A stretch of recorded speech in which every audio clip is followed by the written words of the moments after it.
Today is May Day in Abaco. Kai, for the first time at the age of 60, when I go and see a senior citizen sign, I'm now on the senior citizen side of the bench. I don't know how much time God has allowed me. I saw a lot of good brothers that I thought would be here, and they're gone after Hurricane Dorian, and I'm forever saddened. My basketball player, the only one I could have counted on, was all man. And that's how you tell your all man and how you tell your friends. When you're not in the room and you're not in the conversation, they could defend you. That's a true friend. In Abaco, we got a bunch of bisexual fellas. These boys is a real bunch of girls. They ain't got no lines. Bunch of cockroaches. That's why I'm so saddened and depressed that all the good boys died too young. And one of those such people was Kevin Murray. Some people call him Murray. Some people call him Kevin. I call him my brother. And you had Captain Easy, Sidney Bean. When he smiled, he was one of the best pool shooters in the country. And I look right at Sidney and say, Sidney, you got COVID-19. You got to go check yourself. You can't be around these young boys at your age. You're going to get sick. We lost Sidney. And the shocking part about it is that I was talking to O.C. Cornish. O.C. Cornish used to call me so much. I was tired of him calling me. Well, but I wish I could get that call right now. I said, O.C., why are you calling me every day, man, every night? Come on, give me a break. He want to know what I was thinking, what I thought about this. And O.C. is one of them strong brothers. And the day we talk so candidly that I heard that night that O.C. Cornish passed. Every time I go to Treasure Key on that road, every time a light flash, I think of O.C. Cornish because he always flashes light aggressively because he saw his boy Kai on the road. You see, in Abaco it's hard because we ain't got too much man, you know. They stand on the sideline like a bunch of girls and play games, and they don't give a hell about people, you know. And they trying to, one tell me one time that Kai, the more you have people, the worse you make me feel. When you have people talk bad with me, that was the chairman of Murphy Town at the time. I was the chairman of Dundastan. Don't mind all that pageantry in Dundastan. Every aspect of what's going on in Dundastan, it comes from Kai brain. These fellas are good on waking from behind.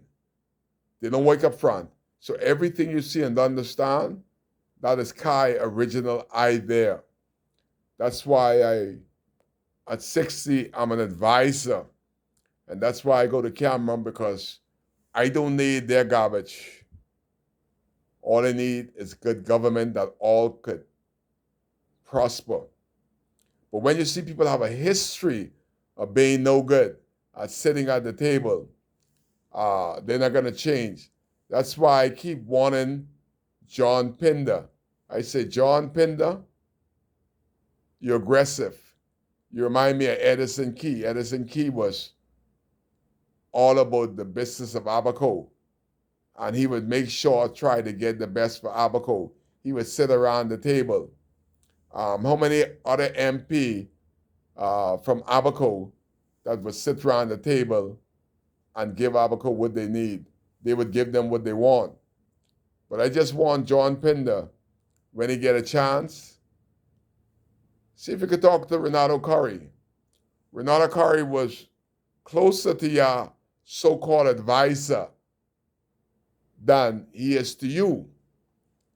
But when Renato Curry couldn't give him all that he want, he batted Mount Renato Curry. Then he went on to Darren Henfield. All read up, F&M for 5 years.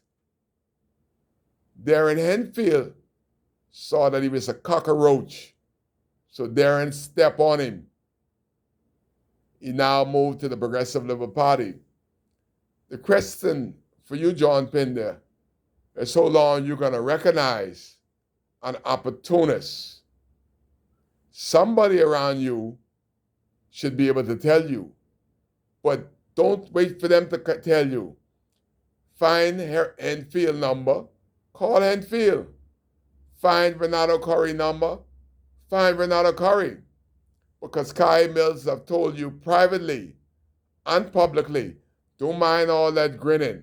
And the thing about the fella that thinks he got more sense than everybody else, he's only for himself.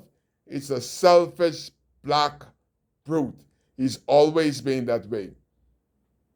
I can call his name. I have no problem calling his name. That's the next video. Because they got their little caucus there in local government. I was in local government meeting the other night, and the brother would tell me, big grown man, 60 years old, he's going to tell the recording secretary, see, they pick these people, and I am discussing some lies and crooked stuff that he did, and he's going to turn to the recording secretary in a Dundastan local government meeting and say to the secretary, do not record anything that Kai say until I tell you to. So I turned to the administrator. I said to the administrator, I want us to get this clear because he did this before. Thus, the chairman has the authority to censor the voice of the people that elected me. The chief counsel, the administrator said, oh yes, it's just like House Assembly. He can strike what you say from the record. He's the chairman. I said, that's the problem. See, the chairman chaired a meeting. You don't call me a liar and call me all these things and then says strike it from the record like it never happened. You're going to yell in the meeting that this member Kai Mills is a liar because I'm telling you things of facts. Whenever you see Kai come to this radio, you ain't got to worry about suing me or jailing me up. Only thing you could sue me for or jail me is for the facts. I live in a factual world. I don't live in a fantasy world. I see it, I make good trouble. John Lewis said, Kai, if you're making trouble, make good trouble. So to understand, you know what I did in the meeting on Friday? I walked out. I told them, you all stay inside there with your kangaroo local government meeting because the chairman believes he's a dictator. And when you can't get no answer from the administrator that's supposed to put him in his place and let him know that Kai Words has a right to be recorded. But when you're in a meeting with the chairman of Dundastan and your words cannot be recorded, what the hell sense makes to be in there? I get it. Y'all stay inside there like a bunch of jackals. That's who they all are, because they think they've done something. They have done nothing. Nothing to improve the quality of life. Whenever you see you could charge people to use a stall, the property ain't belongs to your daddy nor your mommy. The electricity ain't belongs to your daddy or your mommy. The water ain't belongs to your daddy or your mommy. But you put a committee together to rob the people of Dundastan when they should not pay one debt. That is a crime, but nobody want to look into it. They're pretty much, their profit is being taken away from the Dundastan Town Committee because they're acting as gangsters that they can elect another set of people to collect money from people that ought not be paid any money. We are supposed to provide the space for Dundastan people. And it should be a cultural affair of indigenous Dundastan and Central Pine people. And it should be Dundastan and Central Pine's best cooks and chefs should be on the forefront of Dundastan. Carry your jerk chicken, your jerk pit, carry it somewhere else. This is a Dundastan cultural experience, not a Jamaican cultural experience. Get it right, Jabonis. It's Mayday. And Kai's talking because he's scared. He cares about the corruption in local government in Dundastan, and they grinning like a bunch of cats. They ain't care. Kai care.